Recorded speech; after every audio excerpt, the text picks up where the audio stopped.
విశాఖపట్నంలో 1 gigawatt hyper scale data centre ఏర్పాటుకు Google అనుబంధ సంస్థ రైడాన్తో ఏపీ ప్రభుత్వం ఎంఓయూ కుదుర్చుకుంది. ఈ ఒప్పందంలో Ashwini Vaishnaw, Nirmala Sitharaman, Chandrababu Naidu, Lokesh, Google cloud CEO Thomas Kurian ఉన్న ప్రభుత్వ ప్రతినిధులు పాల్గొన్నారు. అయితే ఈ డేటా సెంటర్ ఏర్పాటు ద్వారా గూగుల్ అమెరికా తర్వాత అతిపెద్ద పెట్టుబడి భారతదేశంలో పెడుతుంది. దాదాపు 1,33,000 కోట్ల పెట్టుబడితో రాబోయే 5 ఏళ్లలో ఈ డేటా సెంటర్ ఏర్పడుతుంది థామస్ కురియన్ చెప్పారు. అయితే ఈ డేటా సెంటర్ ద్వారా ప్రత్యక్షంగా దాదాపు 1,80,000 ఉద్యోగాలు కల్పన జరుగుతుందని ఈ ఆంధ్రప్రదేశ్ అధికార ప్రతినిధి తెలపడం జరిగింది.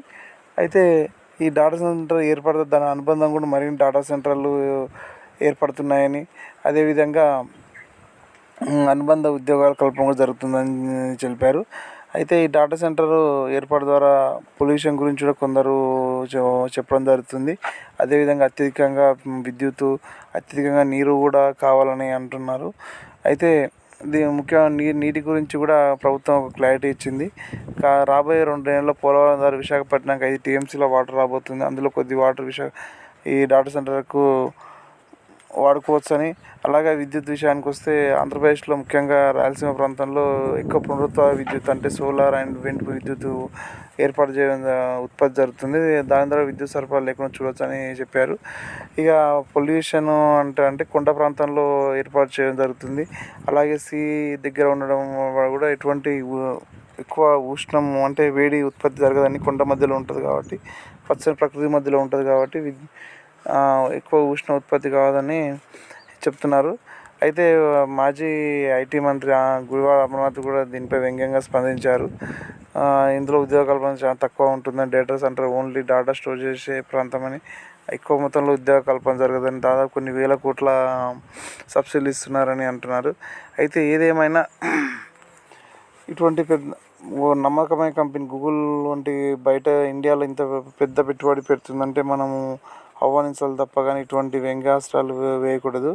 అలాగే హైదరాబాద్కు మైక్రోసాఫ్ట్ ఎలా గేమ్ చేంజర్ అయిందో కూడా Visakhapatnam Google data centre game changer అవుతుందని ఐటీ శాఖ మంత్రి నారా లోకేష్ వెల్లడించారు. ఉద్యోగ కల్పన కావాలంటే కొద్దిగా పొల్యూషన్ కూడా ఏర్పడుతుంది. కాకపోతే ప్రభుత్వం తనకున్న సామర్థ్యంతో వనరులతో పొల్యూషన్ కూడా కంట్రోల్ చేసి నగర పౌరులకు దేశానికి పొల్యూషన్ రహితమైన వాతావరణాన్ని క్రియేట్ చేస్తే బాగుంటుందని అందరి అభిప్రాయము.